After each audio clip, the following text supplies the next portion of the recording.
తీసుకొచ్చి ఆహారము ఏలియాకి ఇచ్చినట్టు బైబిల్లో రాస్తుంది తెలుసా? దేవుడు కాకులతో మాట్లాడాడు. యోనా ఓడ కిటికీలో నుంచి విసరబడతాడు. నువ్వు యోనాని మింగాలి, ప్రాణాలతో కాపాడాలి, నేను నీకు చూపించే ప్రదేశంలో అతన్ని నువ్వు బయటికి అక్కివేయాలని తిమింగలంతో దేవుడు మాట్లాడినప్పుడు యోనా గ్రంథాన్ని మీరు చదివితే, యోనా మరి దేవునికి వ్యతిరేకంగా నినివే వెళ్ళమంటే తార్షీషుకు వెళుతున్నప్పుడు ఓడ కిటికీలో నుంచి యోనా విసరబడతాడు. అక్కడ స్టోరీ ఉంది, మీకు అందరికీ తెలుసు. ఆ విసరబడ్డప్పుడు తిమింగలం యోనాని మింగి కడుపులో దాచుకొని 3 రోజుల తర్వాత మళ్ళీ అది బయటికి కక్కివేస్తుంది. ఎక్కడైతే యోనా ఓడెక్కాడో అదే ప్రదేశాన్ని తీసుకొచ్చి ఆ చేప యోనాని బయటికి కక్కిద్ది. ఇక్కడ తిమింగలంతో నేను మాట్లాడాను అంటాడు. భూ జంతువులతో ఆయన మాట్లాడాడు. గాడిద బిలాముతో మాట్లాడింది మీకు తెలుసు, గాడిద గద్దించింది. అలాగే సర్పము హవతో మాట్లాడిన సంగతి మీకు తెలుసు. అలాగే సింహాలు దూత గద్దింపుకు లోబడి నోళ్ళు మూసినాయి అన్న సంగతి కూడా మీకు తెలుసు. ఇక్కడ దైవజనుడు గద్దించినప్పుడు ఆ తోడేళ్ళు లోబడింది. ఈ కార్యాన్ని దేవుడే జరిగించాడు. ఒకవేళ అతడు ఒక సామాన్యుడిగా ఉండి దేవుడు అతనికి తోడై ఉండకపోతే ఆ వేళ తోడేలు అతన్ని చంపుతుండొచ్చు.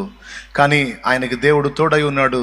ఆయన ప్రార్థించుకున్నాడు, దేవా నీ శుభవార్త ప్రకటించడానికి నేను బయలుదేరాను, నాకు కోఆపరేట్ చేయి, ఈ ఊరి ప్రజలు నిన్ను నమ్మునట్లు ఒక కార్యం జరిగించన్నప్పుడు తోడేళ్ళని కంట్రోల్ చేయటం ద్వారా ఆ ఊరి ప్రజలు ఆయన దగ్గరికి వచ్చి, నువ్వెవడవో సామాన్యుడవు కావు, ఈ తోడేలు మమ్మల్ని ప్రాణాలు తీస్తుంది, నువ్వు మాట్లాడినప్పుడు అది విన్నది, మోకాళ్ళు వేసింది, గడగళ్ళాడింది, మరి ఇది సామాన్యమైన విషయం కాదు, నువ్వు చెప్పదలుచుకున్నది ఏదో చెప్పు, మేమందరం వినటానికి సిద్ధంగా ఉన్నామని ఊరే కదిలిద్ది. అట్లాగున కొన్నిసార్లు దేవుని మాటలు ప్రజలు విన్న మాటలు హృదయంలో స్థిరపరచుకోవడానికి కొన్ని అద్భుతాలను దేవుడు ఉపయోగించుకుంటాడు. ఇది మొదటి సంగతి. రెండవది, మారు మనసు పొందడం కోసం అద్భుతాలు దేవుడు చేస్తాడు. అద్భుతాలు అనుభవిస్తూ పాపాన్ని కొనసాగించడం కాదు. అద్భుతాలు అనుభవిస్తూ కొంతమంది ఏమనుకుంటారో తెలుసా? నా జీవితంలో దేవుడు అద్భుతాలు చేస్తున్నాడు, నేను ఏది ప్రార్థిస్తే అది నెరవేరుస్తూ ఉన్నాడు.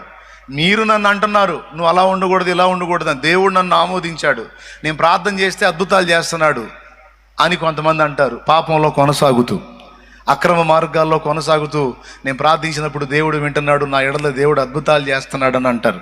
ఎందుకు విన్నాడు? ఎందుకు అద్భుతాలు చేశాడు? నీ పాపానికి ఏమన్నా సర్టిఫికెట్ ఇచ్చాడా? ఏం పర్లేదు బేటా, వాళ్ళు అంతే అంటారులే నాన్న, నువ్వు పాపం చేసుకున్నానా, నేను నీ కోఆపరేట్ చేస్తాను, వాళ్ళకి చెప్పి నేను వింటున్నానా ఏంది, నువ్వు ఏది అడిగితే అది వింటున్నాను, ఏది చెప్తే అది చేస్తున్నాను బిడ్డ, నువ్వేం పర్లా, నీ తంతు నువ్వు కొనసాగించని చెప్పి దేవుడు ఏమన్నా సపోర్ట్ చేస్తున్నాడా? పాపానికి ఎప్పుడు నిద్రలో కూడా దేవుడు సపోర్ట్ చేయడు.